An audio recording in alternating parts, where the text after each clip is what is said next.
I realized that the disappointment and the hardships were going to happen to lead to the better, more exciting stuff. Melissa Gilbert begged Michael Landon to change the script of Little House on the Prairie, but America wanted romance, and she was forced to deliver at 15. She'd never been kissed. At 23, Dean Butler knew it was wrong, yet they filmed scene after scene. While 100 crew members watched their mother stood crying in the shadows, viewers wrote angry letters. Now both stars are finally admitting what everyone suspected, but no one would say. The truth about their on-screen relationship is darker than anyone. Imagine Melissa Gilbert's life began with heartbreak before she even had a name. She was born on May 8th, 1964 in Los Angeles. Her biological parents, Kathy Wood and David Darlington, were newly engaged and already had 3 kids, each from past marriages. Just one day after her birth, they gave her up for adoption. They said they couldn't afford to raise a 7-child Melissa. Never spent a single full night with them. She was adopted immediately by actor and comedian Paul Gilbert and his wife. Barbara Crane, a dancer and actress, that instant separation stayed with her forever. Years later, in her book Prairie Tale, she confessed, "A large part of my life has been an illusion." Paul Gilbert wasn't just a father. He was her world. But that world fell apart on February 13th. 1976, Melissa was only 11 when she was told that her dad had died of a stroke. It made sense. He had suffered one before. But the truth was far more painful. Paul Gilbert had died by suicide. For decades, no one told her. He had been a World War II fighter pilot who lived with constant unbearable pain from injuries he sustained. The Veterans Administration was caring for him, but even they couldn't help him cope. By the time Melissa found out the truth at age 44, it shattered her. She told Oprah she was barely functioning for weeks. She ended up hiring a private investigator to learn what really happened. She needed answers. She needed to understand why the one person who saved her from being unwanted was suddenly gone, and no one had told her the truth. Even though she was adopted, Melissa had show business in her blood. Her adoptive mother, Barbara Crane, was the daughter of Harry Crane, the man who created The Honeymooners and helped reinvent the Dean Martin show with the idea of celebrity roast. Harry had written for the Oscars, the Emmys, and even the Golden Globes. He was a giant in early television, and that legacy shaped the world Melissa would grow up in. Barbara, too, had her own career in entertainment. That meant Melissa was raised in a family where TV set scripts and red carpets weren't out of reach. They were part of her daily life. That showbiz energy flowed through the whole family. In 1967, Paul and Barbara adopted another child, Jonathan Gilbert. A few years later, in 1975, Barbara had a daughter named Sarah with her new husband, attorney Harold Beals. All 3 kids, Melissa, Jonathan, and Sarah, ended up becoming TV stars. Melissa didn't just fall into fame. She earned it before she turned 5. She was already doing commercials. One of the most famous came in 1977 when she starred in an Alpo dog food ad with Lauren Green. Green and Gilbert had natural chemistry, and the ad featured her gushing about her dog Fluffy winning a blue ribbon. At just 9 years old, Melissa Gilbert stepped into a casting room filled with more than 500 hopeful girls and left with a role that would define her for life. It was early 1973, and NBC was searching nationwide for the perfect child to play Laura Ingalls in a new pilot. When Melissa walked in and began her screen test with Michael Landon, something happened. He didn't just see a young actress. He saw his on-screen daughter. He later said there was a magic in her performance. She wasn't acting, she was Laura. And right there at the Burbank Studios, her life changed forever. The funny part, Melissa had no idea who Landon was. She'd never watched Bonanza, a show that had made him a star for 14 straight years. So when she auditioned, she didn't act nervous or try to impress him with compliments. She just played the scene. That honesty, that lack of polish, was exactly what Landon had been hoping to find. She didn't see him as a celebrity. She saw him as Pa. And that bond, that effortless connection, became the heart of Little House on the Prairie for the next 9 years. Even the way Melissa found out she got the role felt like something out of a TV drama. One day, at school, a classmate named Leslie Landon came up to her. With a huge smile, Leslie, Michael Landon's real daughter, said, "My dad picked you." No phone call, no studio announcement, just 2 girls in a school hallway. And years later, those same 2 girls would be back on set. Leslie playing school teacher Etta Plum. In the final seasons of the show, Melissa filmed the pilot in the summer of 1973 in the scenic hills of California. It aired the following March and pulled in over 17 million viewers. That was huge. But even after that success, she had to wait nearly a year to find out if the show will become a full series. For a kid, that kind of waiting feels like forever. But by June 1974, filming began again, and Little House on the Prairie was officially born. It would run until 1983, 9 full seasons of family hardship and frontier life. One moment sealed her fate. During her final audition, she had to act out a scene where Laura says goodbye to her dog. It was tough, real tears, real pain. Landon was watching closely, and by the end, he had tears in his eyes. She moved him, and not many adult actors could do that, let alone a child. It wasn't training, it wasn't technique. It was raw emotional honesty. That day, he knew she wasn't just playing Laura Ingalls. She was her from ages 10 to 19. Melissa wasn't just playing a character, she was growing up in front of an entire country at its peak. The show drew more than 20 million viewers per episode every week. She was in America's living room. Millions watch her lose baby teeth, grow taller, go through puberty, all on camera. No child in history had ever been watched this closely for that long. It was more than just a show. It was a national event unfolding one episode at a time. While most kids were riding bikes or doing homework, Melissa was memorizing lines and getting camera ready at dawn. But school didn't stop. Instead of attending a traditional classroom, she learned right. Their on-set tutors would jump in between takes, giving quick, focused lessons to meet state education laws. It wasn't easy, but it worked. She and the other child actors formed a tight-knit group, kids who lived in two worlds at one student. And start even with the heavy schedule, Melissa found time to take on roles that proved she wasn't just a one-show wonder. In 1979, she starred in The Miracle Worker at just 15, playing Helen Keller. Was intense and emotional, and it earned her an Emmy nomination. A year later, she played in Frank in another dramatic role, again another nomination. These weren't just cute kid roles. These were some of the hardest young characters in television, and she nailed them all while still filming Little House. But the wildest part of Melissa's story isn't the fame or the awards. It's how deeply she became Laura Ingalls. A character didn't just stay on the screen. Laura's value, struggles, and strength became part of who Melissa was. She said that Little House wasn't just a job. It was her childhood, her family, her entire world. By the time the show ended, there was no clear line between who she was and who she played. The character helped raise her. When Dean Butler was cast as Almanzo Wilder in season 6 of Little House on the Prairie, he was 23 years old. Melissa Gilbert, who played Laura Ingalls, was just 15. That 8-year difference might not sound like much now, but back in 1979, it felt like a canyon. Dean even called it the Grand Canyon of age gaps. For a show that aired during Family Hour and prided itself on wholesome storytelling, this pairing raised eyebrows, not just among viewers, but within the cast itself. Melissa was still in high school. Dean was out of college. And yet they were expected to play sweethearts, romantic scenes, emotional closeness, a first kiss, all on screen, all for millions to watch. That decision made by the producers created tension and discomfort that never really went away. Melissa didn't hide how she felt when she first heard Dean was cast. Her emotions exploded. She called a perfect storm of disappointment, fear, anger, and nausea.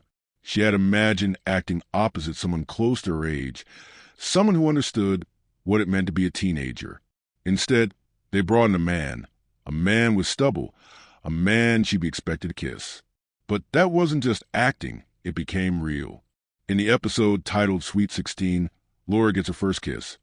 And so did Melissa. It wasn't just her first kiss on camera. It was her first kiss ever. No dates, no experience, nothing prepared her for it. Just a film crew, bright lights, and nearly 100 people staring as the cameras rolled. Dean Butler knew it was awkward.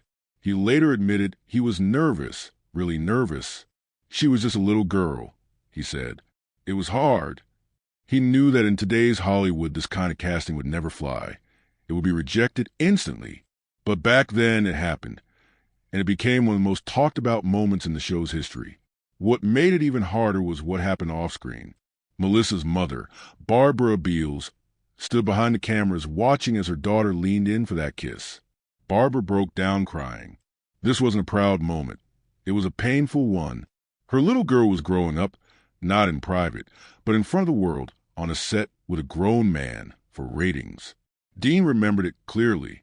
He later wrote in his memoir, Prairie Man, that Barbara never liked the idea of him being cast.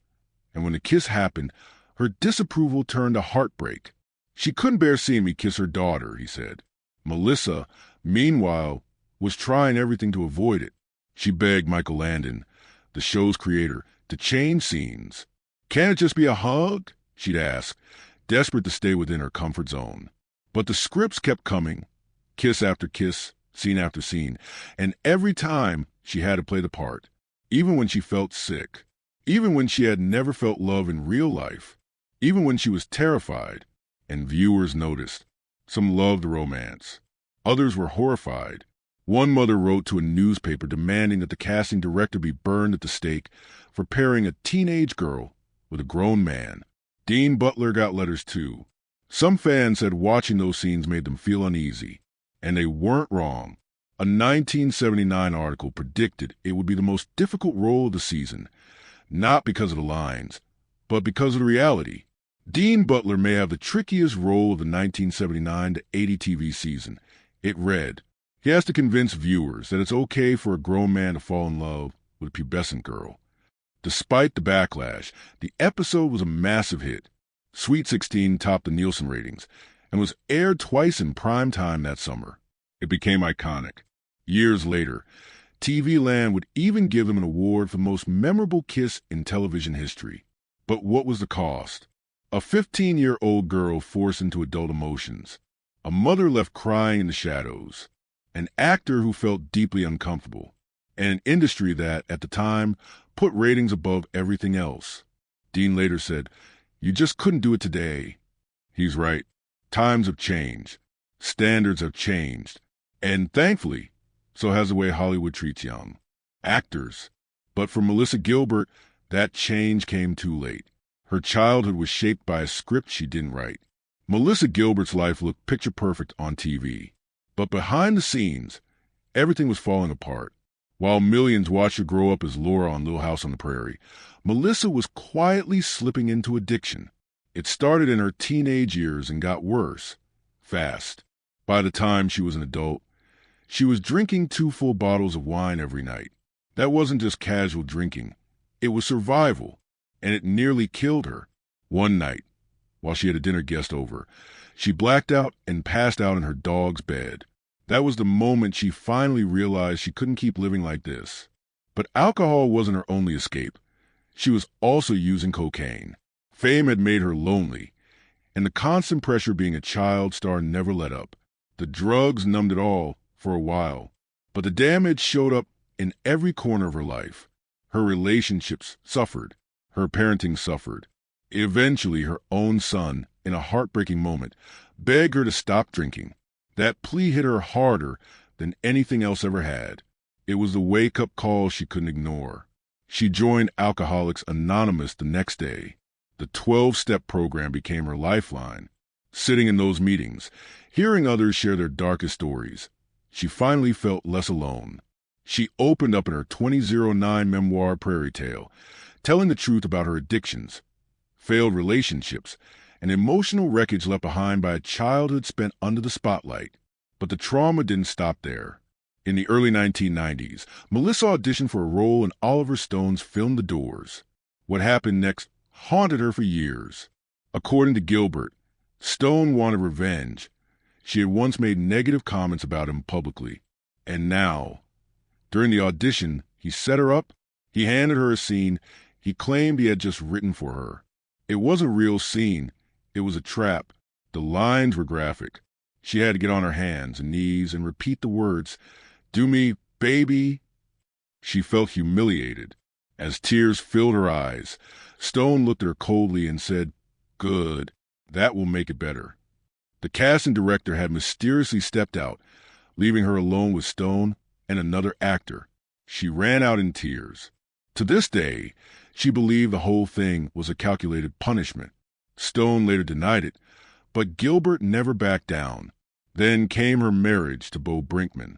On the surface, it was a Hollywood romance. But within 6 weeks of meeting, they were engaged and heading straight for disaster. He was emotionally abusive, an alcoholic, and constantly unfaithful. Their 6-year marriage was a slow-motion collapse. Brinkman didn't just cheat. He did it shamelessly. One of the worst betrayals came when he allegedly slept with Shannon Doherty, Melissa's former Little House co-star. Doherty had once looked up to her like a big sister. Now she had become part of her heartbreak. At the time, Shannon was barely 19. Brinkman was around 40. Years later, when asked what she'd say if she saw Doherty again, Melissa didn't hesitate. "I wouldn't say anything," she said. "I'd just punch her in the nose." But that betrayal was nothing compared to what came next. Just 2 months after Melissa had a C-section and gave birth to their son Dakota, she was woken by his cries. She went downstairs to warm a bottle. What she found in the living room nearly broke her. Her husband was on the couch, having sex with another woman.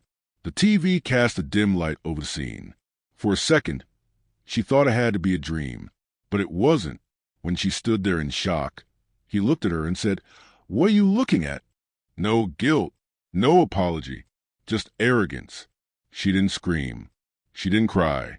She walked to the fridge, got the milk, warmed it, and went back upstairs to feed their baby, while her husband continued cheating on her right there on their couch. The woman turned out to be a sex worker. Brinkman had found her through the Robin Bird Show, a late-night sex program. Later, when Melissa confronted him, he blamed her. He said it was her fault for not being sexually available after surgery. That wasn't the end of it. After the woman left, Brinkman came upstairs in a rage. "What's your problem?" he shouted. When she tried to keep things quiet for their newborn, he pushed for a fight. When she told him she couldn't believe he'd brought a hooker into their home, he replied, "Yeah, what's your problem?" He didn't stop there. He called her selfish, blamed her for his stalled career, and punished her emotionally. When she told her mother about her pregnancy before telling him because he was unreachable, he gave her the silent treatment for 3 days. He missed their baby shower entirely because he had gone on a drinking binge. Melissa Gilbert's life didn't just evolve. It took sharp turns, bold leaps, and surprising falls. But through it all, her story stayed deeply human. At 48, after 2 failed marriages and decades in the spotlight, she found something unexpected, real love. His name was Timothy Busfield. They had known each other for over 20 years, crossing paths on sets and industry events, but never as more than colleagues. That changed in late 2012. Over the holidays, they got engaged. By April 24th, 2013, they were married in a quiet, romantic ceremony at the Santa Ynez Ranch in Santa Barbara. She wore red, not white, a bold strapless gown by Morgan Le Fay. At the time, Gilbert had 2 sons. Busfield had 3 children of his own. They weren't starting fresh. They were blending lives. But this time, Gilbert felt different. Busfield gave her something she hadn't had before, a true partnership, someone who believed in her, someone who pushed her forward. In 2018, they moved to upstate New York, far from the chaos of Hollywood. They now live and work side by side. "My favorite thing in the world is working together," she said. But before finding peace, Gilbert dove into the storm. In 2000, she was elected to the Screen Actors Guild Board of Directors. Just 1 year later, she stunned everyone by becoming the 3rd woman ever elected president of SAG. The election was brutal. Her opponent was Valerie Harper. Out of 27,630 votes, Gilbert won 12,280. Harper got 10,692. That's 45.3% to 39.4%.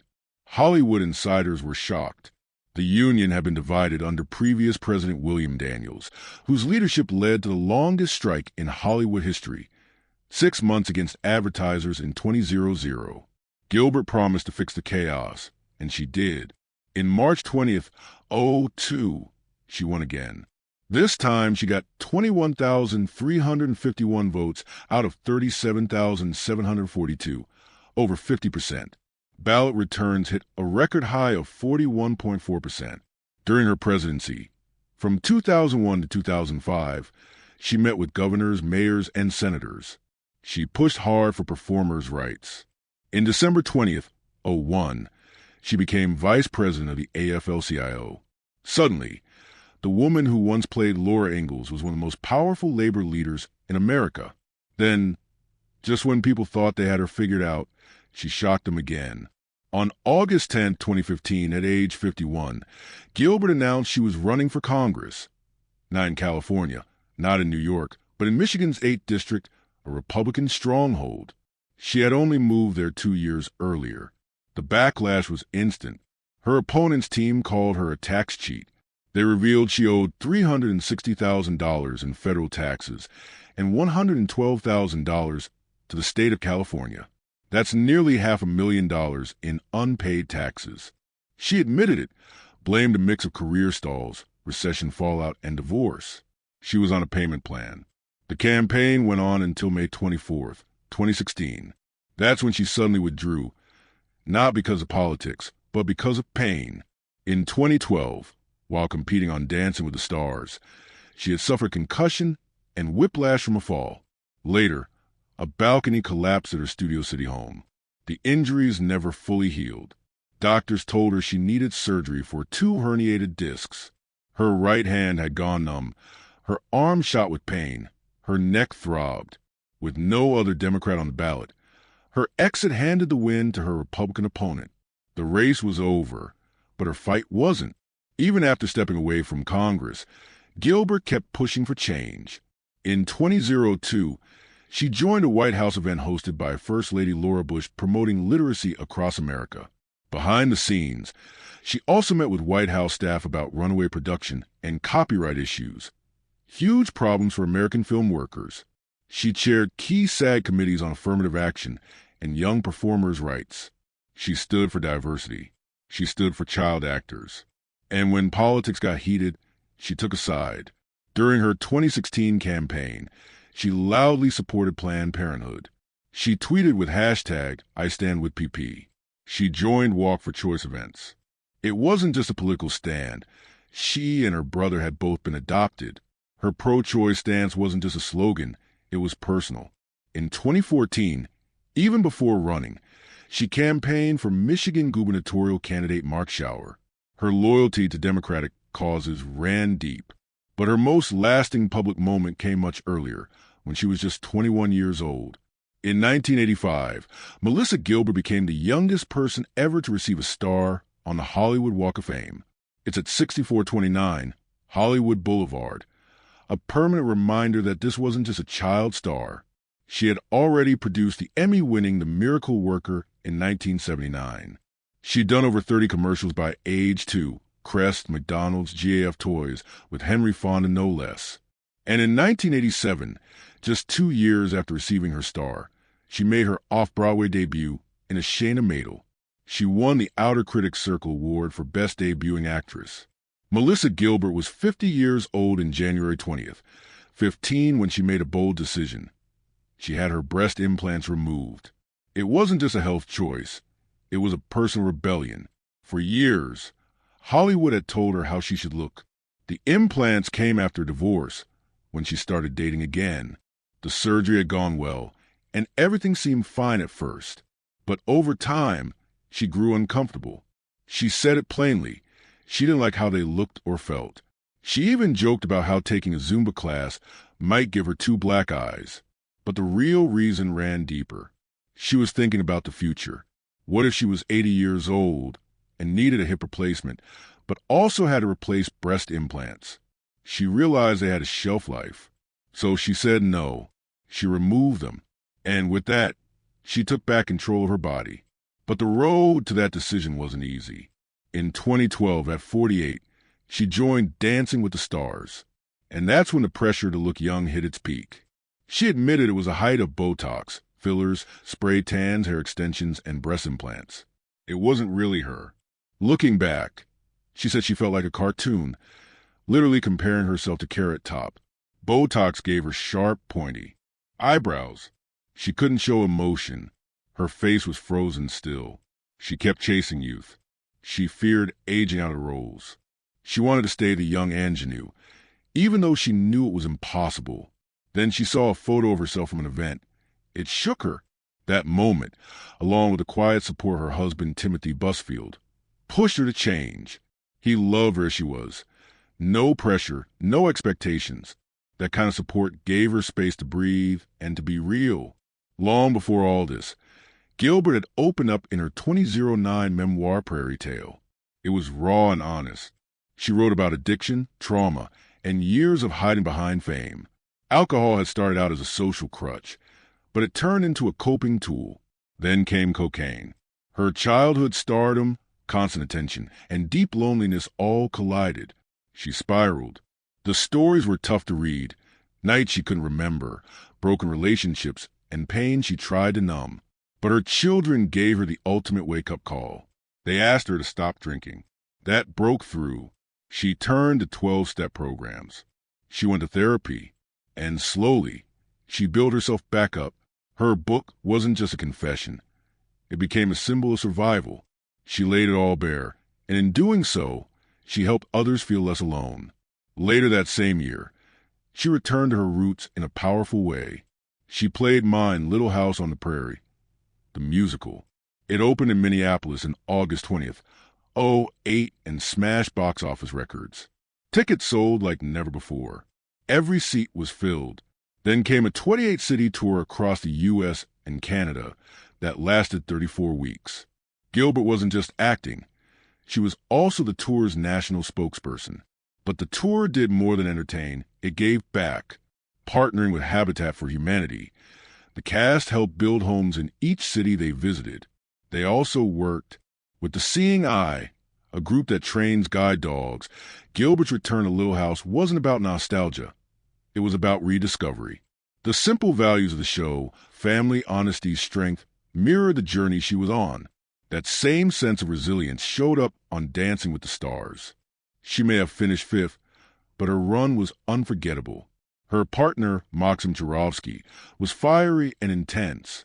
They didn't always get along, but the chemistry was real. No one ever knew how far they'd get, and that made every week feel like a cliffhanger. She even danced through injury, a concussion in April 20th. 12 could have taken her out, but she rested just one day and kept going. Her standout moment, a samba with both Chmielewski brothers. One judge jokingly called it a Chmielewski sandwich, with Gilbert in the middle as a cream filling. On her final night, her 48th birthday, she posted her highest score yet. Still, she was eliminated.